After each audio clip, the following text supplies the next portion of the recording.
Que a rádio já fez e ainda faz parte da vida de todo maringaense, você já sabe. E agora? Você sabe como e onde tudo começou? Estamos começando mais uma edição do Arte em Foco. E hoje teremos uma dinâmica diferente. Vamos navegar na linha do tempo da Cidade Canção e relembrar os caminhos que a rádio da cidade trilhou até aqui.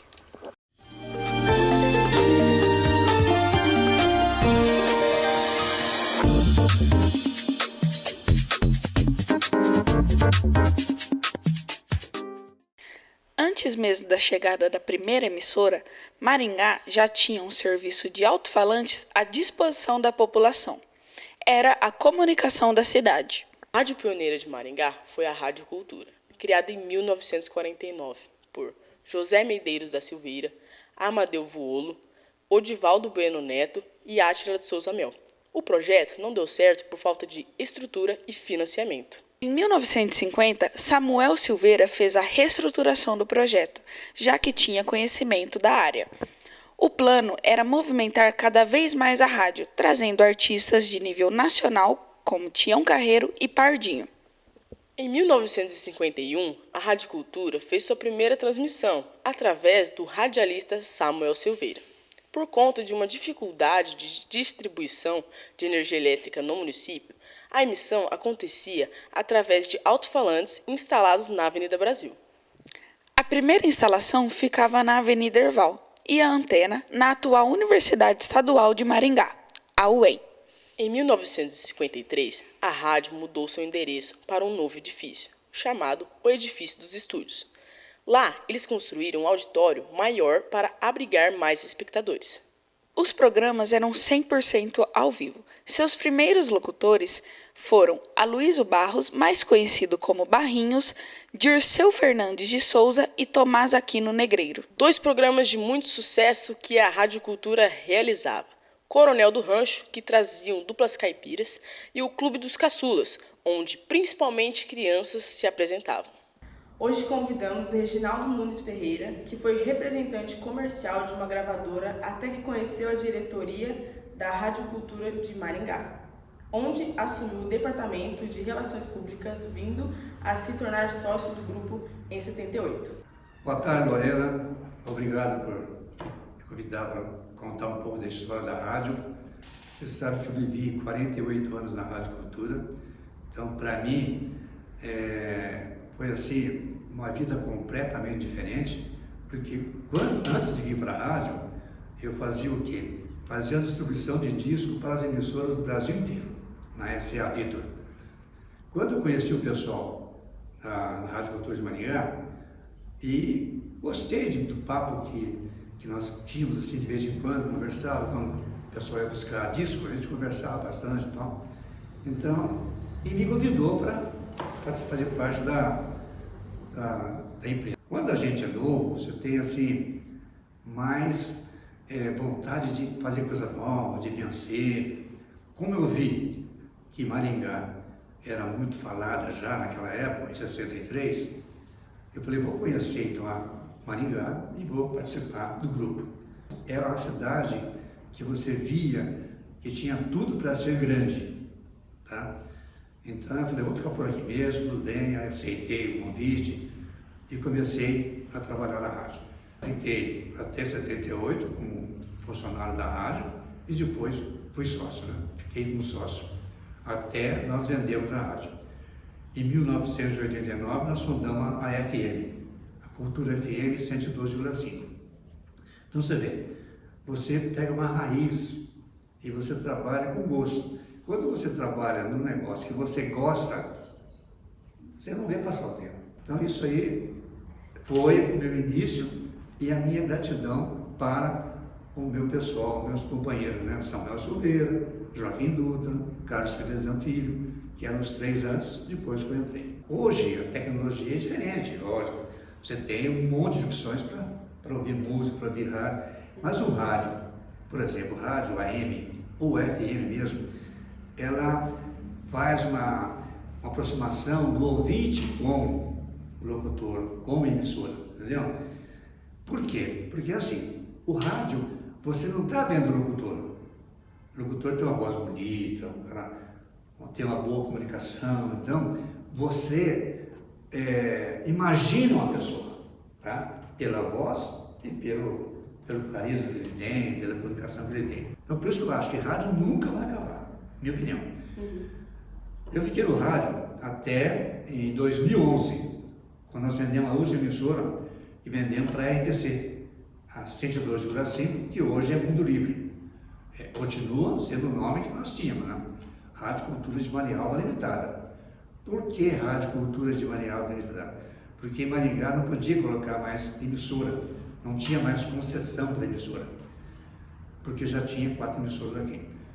Aí fizemos lá, entramos na licitação em Marialva e ganhamos lá a licitação e montamos o estúdio aqui dentro, e até 2011 aqui na rádio. Depois da rádio, nós vendemos a rádio, eu fiquei, sinceramente, meio perdido. A ficha não tinha caído ainda.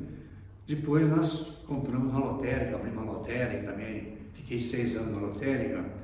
Hoje, eu não faço praticamente nada, faço uma coisa minha, particular, né? Tem uns imóveis meus aí que eu cuido e tal. Mas eu nunca vou esquecer de rádio. Não vejo televisão. Não vejo televisão. Meu forte é rádio. Então, meu sangue é rádio. Tá?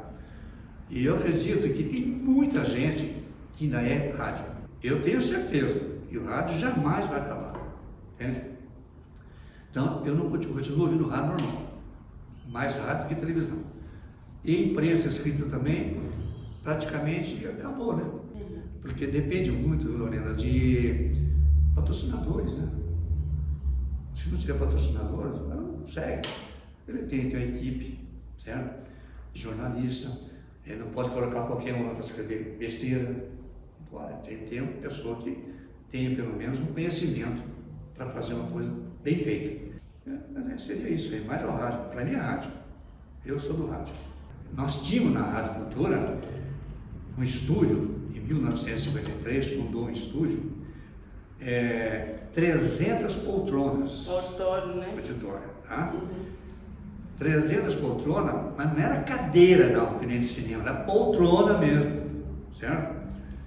Era o melhor auditório que tinha em toda, nem Londrina não tinha, era o melhor auditório que tinha.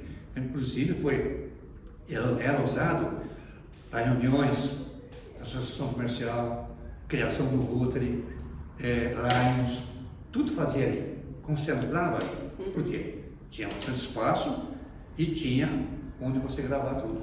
Se tivesse continuado o auditório e tal, eu tenho certeza que hoje ainda ficaria muita lembrança, porque muitas pessoas que cantaram lá quando menina relembram isso aí, certo? Que ia lá para cantar, né? Participava do Clube do Caçula, todo mundo ia lá, saía da missa, catedral, ia lá no auditório para ouvir o programa, para ouvir e ver o programa. Então o pessoal tinha um lugar para ir, ia lá, depois de lá, comia pipoquinha, sabe aquele negócio que não circo antigamente? E coisa que não tinha naquela época. Então por isso que eu falo para você, quem viveu o rádio naquela época, como eu vivi, é outra coisa. Eu gosto de falar do rádio, sabe? Eu gosto, porque foi minha vida. Minha vida inteira. 48 anos. Entrei com 20 anos, né? As notícias nacionais passaram a fazer parte do quadro informativo da Rádio Cultura. Por meio disso, foram criadas a Rádio Jornal e o Jornal de Maringá pelos mesmos empresários. A partir disso, Samuel Silveira estruturou a Rede Paranaense de Rádios, que passou a comandar 14 emissoras do Paraná. Foi criada uma lei que limitava a quantidade de rádios por empresário na mesma cidade. Em 1974, Samuel vendia as rádios para conhecidos. Foi aí que Barrinhos comprou a Rádio Jornal.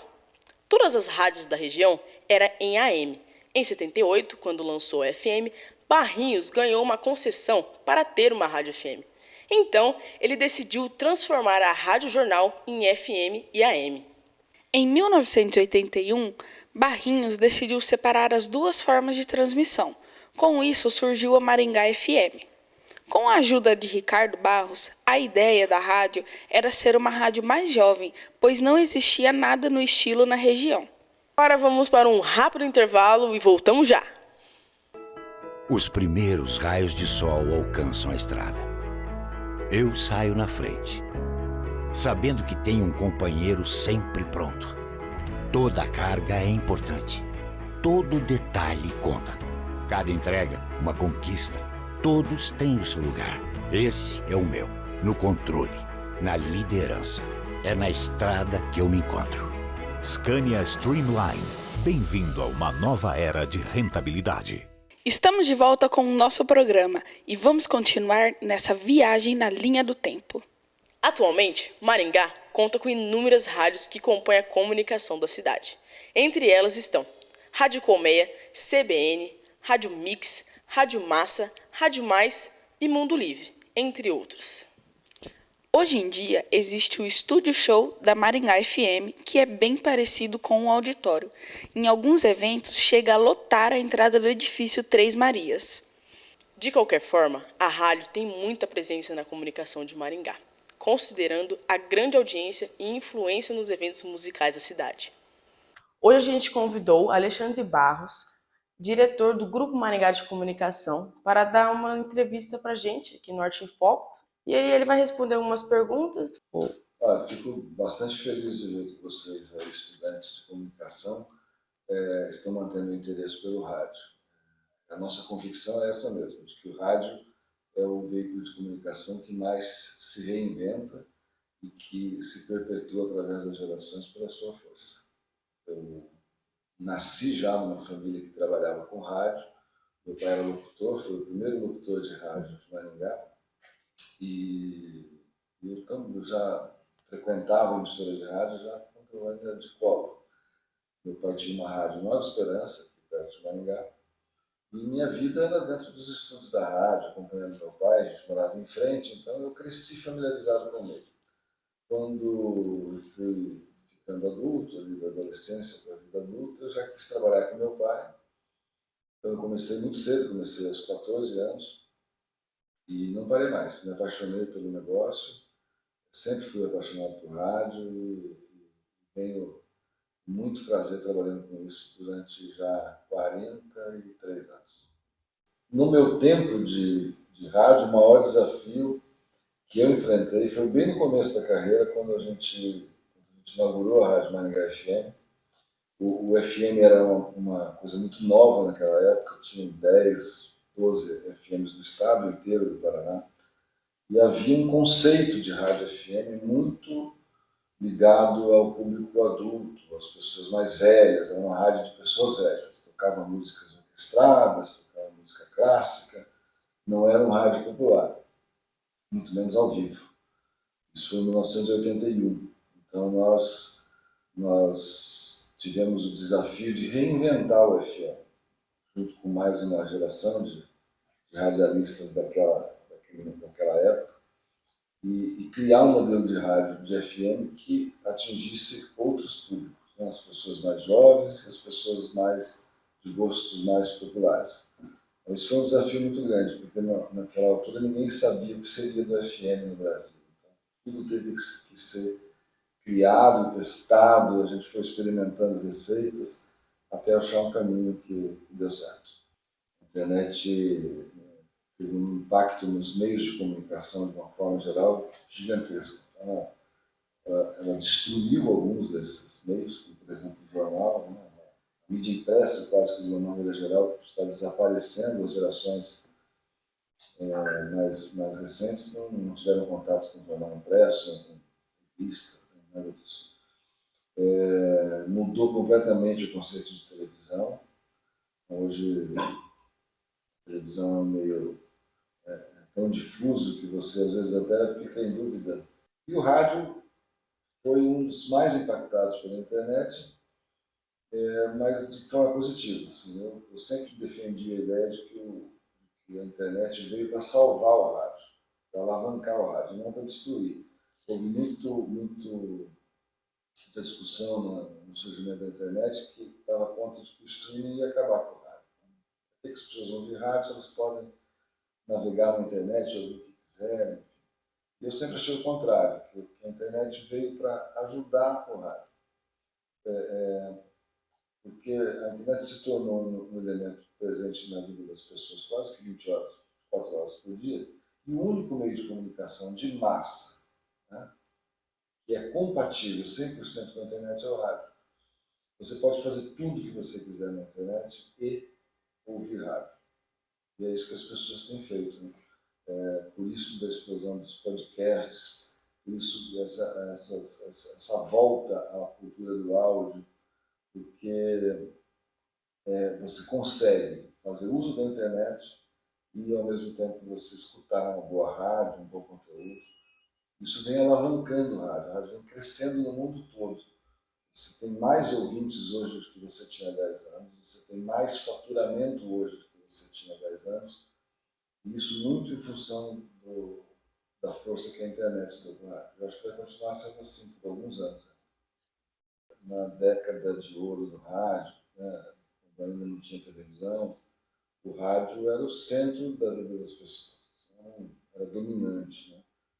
As famílias se reuniam em torno do aparelho de rádio para escutar a radionovela, era onipresente.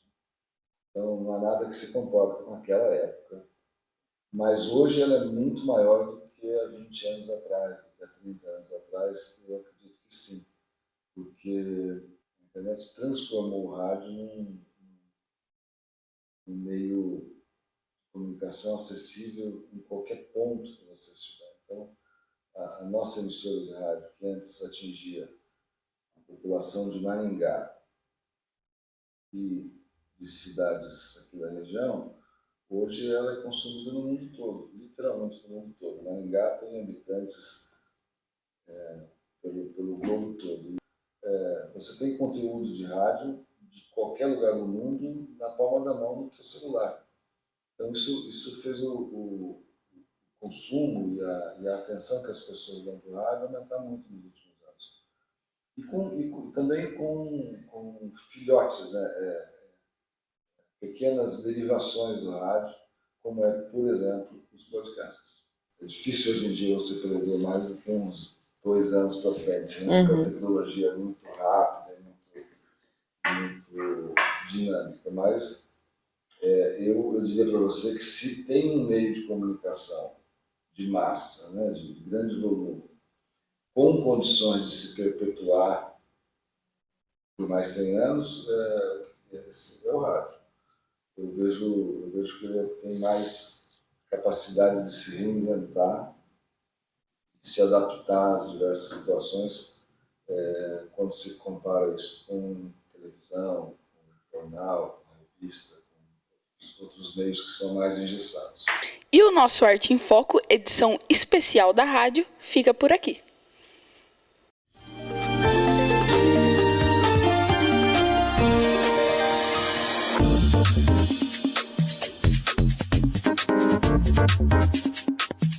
Ouçam mais rádio. Ouçam mais rádio. Uma pergunta minha agora. E você ouve rádio, você Spotify, podcast, como que Eu ouço rádio, né, no meu dia a dia, até para o trabalho, mas ouço também em condições de lazer, como viagem. Então eu gosto de ouvir, gosto de conhecer rádios novas.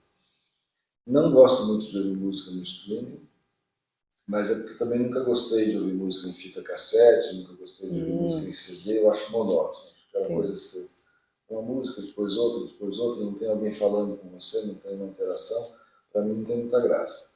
Eu sou mais do rádio mesmo, porque ele, além de trazer a música, a informação, traz companhia, né, distrai.